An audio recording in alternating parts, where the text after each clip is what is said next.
Hey guys, it's me Grant. Welcome back to the Runaround. Like I said, we're going to be doing videos a little bit differently for a while, and maybe not as consistently as we had previously.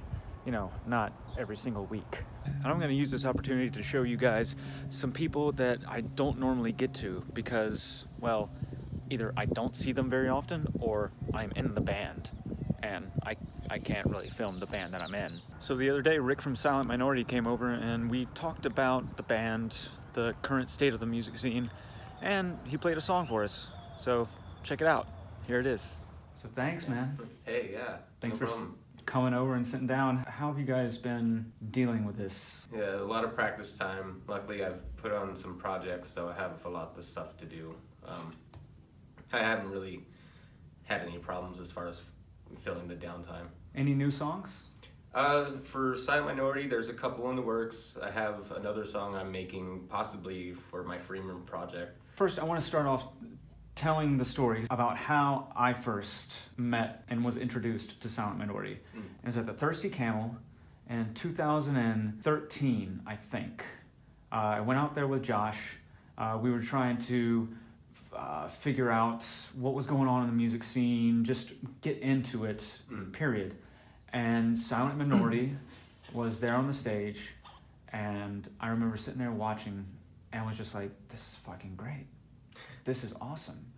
But at the same time, I was scared and nervous because I thought, this is too, like, we're not going to be able to live up to this or match that whatsoever, you know? From back in 2013, from that point all the way back to when Silent Minority started and to now, using those 3 points as a reference, what have you seen different in the band itself and its relationship to the music scene? In the beginning, we tried very hard to get in. You know, like, you really don't know what you are supposed to do to try to get people to come or even book a show, you know? Like, we were told, you need to play the White Rabbit because that was the hottest place in San Antonio. And we ended up, you know, eventually playing the Rabbit, and it was just horrible. Like, we didn't have a great time. I think we got paid $3, you know, so it was bad. So we found ways to kind of be a part of the scene, but still keep our roots intact. So we kind of bounce in and out, and we kind of just do what we want whenever we want to do it, really. But that's one thing that I've really noticed about us, is because before it was like, we have to please every one of these promoters. We have to please every one of these fans. And of course you try to do your best, but at the end of the day, it's just not possible. So at the end of where we are right now, I just think, you know, we know how to call our own shots pretty well. What do you see coming up for Silent Minority? Do you think things are going to go back to normal the way that they were? And if not, how do you think you'll want to adapt? I don't think that everything will just go back to the way it was, you know? In some ways, I think that'll probably be better. But as far as adapting to it, as of right now, I mean, it looks grim. There's not a lot of things that we can do as artists. We can't go do shows. Or I think the best thing that we have so far are these quarantine videos that are just sprouting out everywhere. I'm hoping that this is a nice reset button to remind people, hey, don't forget what you have. Yeah. I'm kind of hoping that people, you know, crawl out of their shell. I know with this whole quarantine, like, I've been kind of weird lately, you know, but I hope more people are being weird and kind of, you know, let their artistic side come out more, you know. What do you think Silent Minority is going to do in the future? What else new? What's going to be different? I mean, we talk about a scene, but as a band, it doesn't work just for a scene. You got to get out there, you know. So I really want to get out of Texas. I'm hoping that we can fall on some tours this year and, you know, just find something else to do.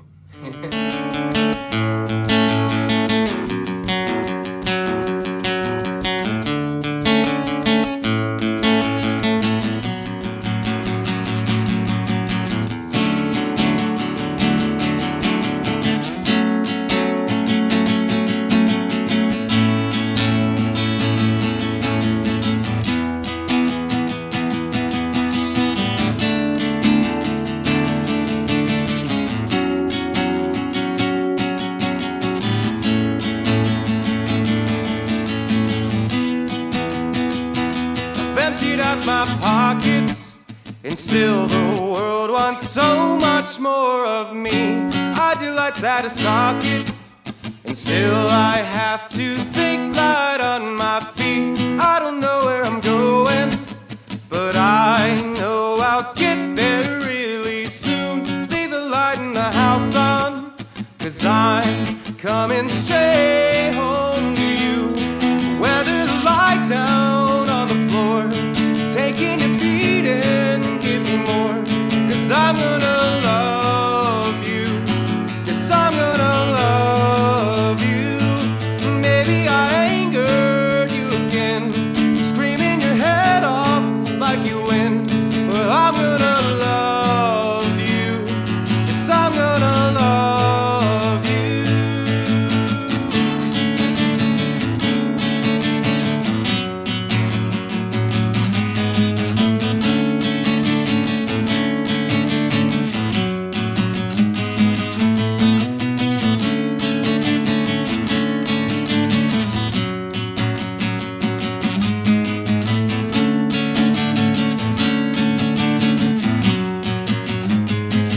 If it doesn't get better, I know it's gonna get bad real damn fast. Where's my shining armor when I need a kick in the ass?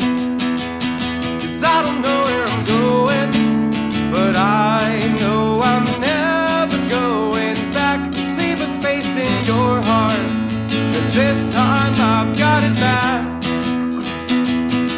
Weather the light down on the floor, taking your beat and give me more.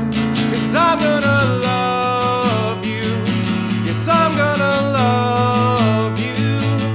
Maybe I hurt you once again, screaming your head off like you win. But I'm gonna love you. Yes, I'm gonna love you.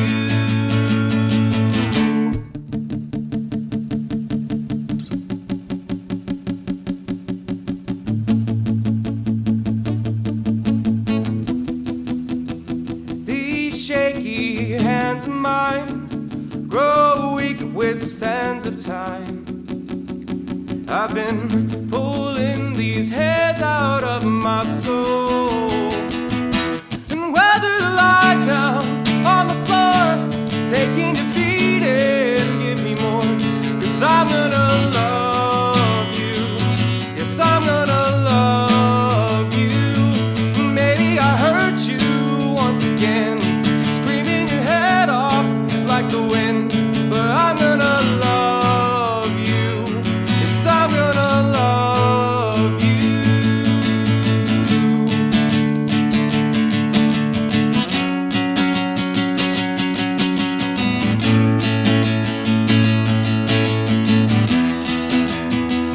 Yes, I'm gonna love. Oh, I'm gonna love. Yes, I'm gonna love. I'm gonna love.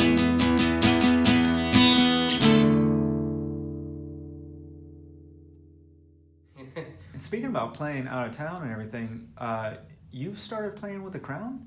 Yeah, How new is that? that's like very new. Very new. I hadn't even learned. I learned this. I know the songs now, but Uh-huh. I hadn't learned them yet. And I was actually playing with the Misfits cover band Psycho 78 in Austin, and we were driving back. Like, hey, if you guys need help, like I can help you. Like I'll play rhythm, and we kind of kicked it around for a couple of days, and then it was a very all of a sudden thing. Like I'm on a message board. Hey, what songs do you know? Meet us in Austin. We're gonna have practice, and I was like, oh, okay. So it's. Have you played in different projects until Psycho 78 and then now The Crown as well? Silent was always my baby. I Uh-huh. mean, still is. I mean, I never wanted to do anything outside of Silent. I wanted to just pour everything into it. Mm-hmm. Lately, I just kind of made myself available, because we set on this idea for the record to take as much time as we wanted to get all the little things right. It's like, let's take our time, let's not rush this. We're not in anybody's time frame here but our own. And then this virus kind of put a real damper in our time frames. This last year, I told myself I was going to make myself more available and I wanted to try to be more of a guitarist rather than a singer. So I'm doing it now, and you know, I guess, you know, once you make yourself more available, you know, the opportunities start coming in. How does it feel for you? It's fun. Is It's a lot of fun. It's rough to try to cram all this music at once, you know, but at the same time, it's what I love doing. So. Now, I found that once you make yourself available, and you don't even really have to seek it out sometimes, as long as you are known as reliable, talented, and willing, once you make that decision in your own mind, those opportunities, they just start showing up. Yeah. Isn't it weird? You know, then you have to start passing them down, you know. Yeah. Like, you know, I can't right now. So guitar is your main instrument, but have you thought about trying something different? If the opportunity came to you to be either a bass player or even a drummer. Probably not right now, but like, you know, hypothetically, if I had nothing going on, I'd love to be a bassist. Yeah? Yeah.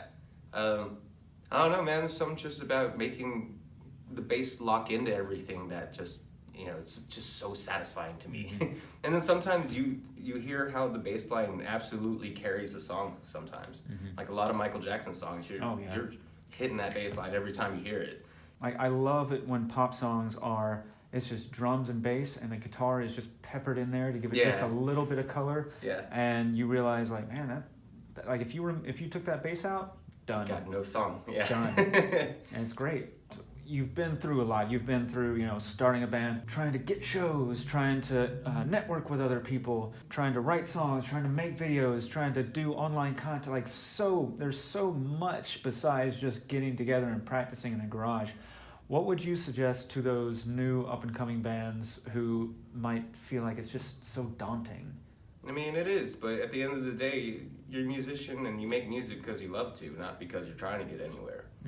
I know many musicians, many of the other guitarists, is that they say practice is like therapeutic to them. They can't go without it.